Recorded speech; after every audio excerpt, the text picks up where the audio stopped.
Yep, we're talking about the reading test. And today, we're going to crack that code wide open for you. Okay, let's just get right to it. The biggest #1 challenge you're going to face? Well, it's probably not what you think. It's not the fancy vocabulary, it's not even the tricky grammar, it's the clock.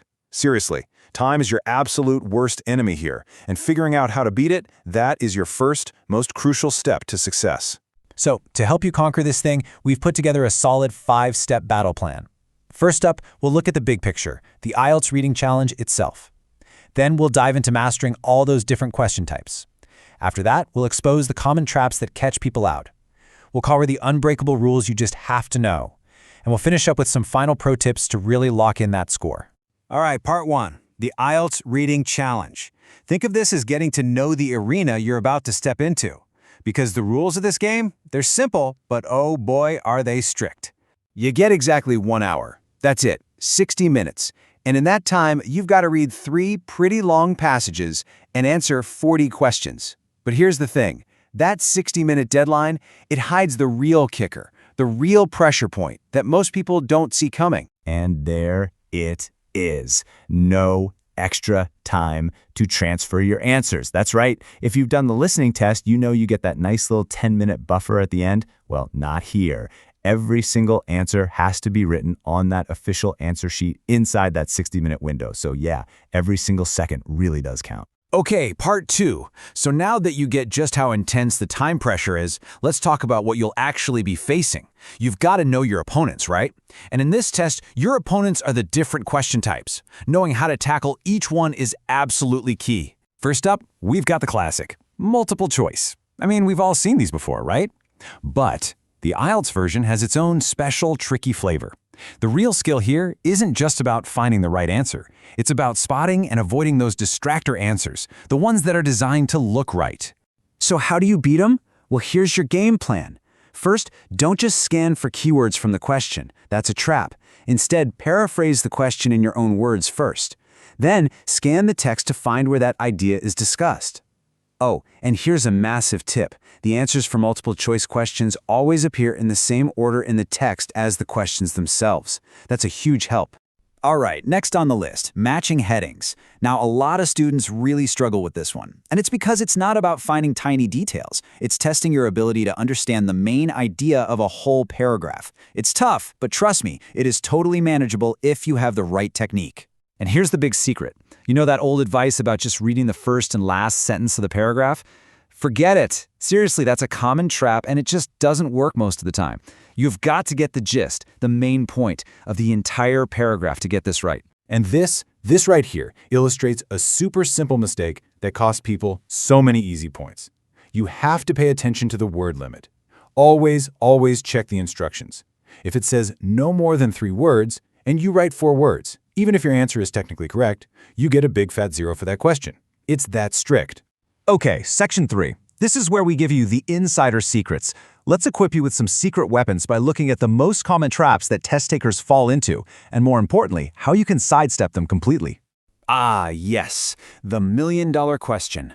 The one that trips up so many people. True, false, or not given. The difference between false and not given can feel kind of blurry, but messing it up is a guaranteed lost point. So let's clear this up once and for all. What is the real difference? You know what? It's actually way simpler than you think. False means the information in the passage directly contradicts the statement. It says the opposite. Not given, on the other hand, just means the information isn't there. The passage doesn't say yes, it doesn't say no, you just can't find it anywhere. Let's make this super clear with an example. Imagine the passage says, the car was red. Simple enough. Now, if the question is, the car was blue, well, that's clearly false, right? It directly contradicts the text. But what if the question was, the car was a convertible? In that case, the answer is not given. Why? Because the passage never said anything about the car's roof. We just don't have that info. Okay, here's another one. It seems like a small detail, but it causes a lot of unnecessary stress. When you have to write a number in your answer, should you use the digit like 7 or write out the word 7? The advice from all the experts is crystal clear. Use the digits. Always. It's faster, which saves you those precious seconds we talked about. And, maybe best of all, there is absolutely no way to misspell the number 7. It's a no-brainer. Part 4. The unbreakable rules. Look, some things in the reading test are just non-negotiable. If you get these wrong, you're literally just throwing away easy points, and we are not going to let that happen, right? So take a good look here. Over on the don't side, you've got all the common mistakes, like using weird abbreviations or mixing up American and British English spellings. And on the do side, it's pretty simple. Copy words exactly from the text, use digits for numbers, you get the idea. And let me be clear, these are not just suggestions. They are absolute requirements if you want to get the point. All right, we're on the home stretch. Section 5, your final pro tips. To wrap this all up, let's lock in your winning strategy with a few quick, rapid-fire tips that are going to make a huge difference for you on test day. Tip number 1, always read the instructions carefully. I know, it sounds so obvious. But when you're under pressure and that clock is ticking down, it is so easy to just glance at the instructions and miss something critical, like a change in the word limit. Taking just 2 extra seconds to read them properly is an investment that will save you from losing silly points. Next tip, practice with authentic Cambridge test books. Look, if you want to prepare the right way, you have to train with the real thing. These books have actual past test papers. This is more than just practice. It's about getting used to the specific feel and the way they phrase questions. The goal is 0 surprises on test day. And for our last tip, we come full circle, right back to where we started. You have to time yourself in every single practice session. You need to get comfortable with the pressure of that 60-minute countdown. It is the only way you're going to train yourself to conquer your biggest enemy, the clock. So, there you have it. You've got the battle plan, you know the traps to avoid, and you have a solid strategy.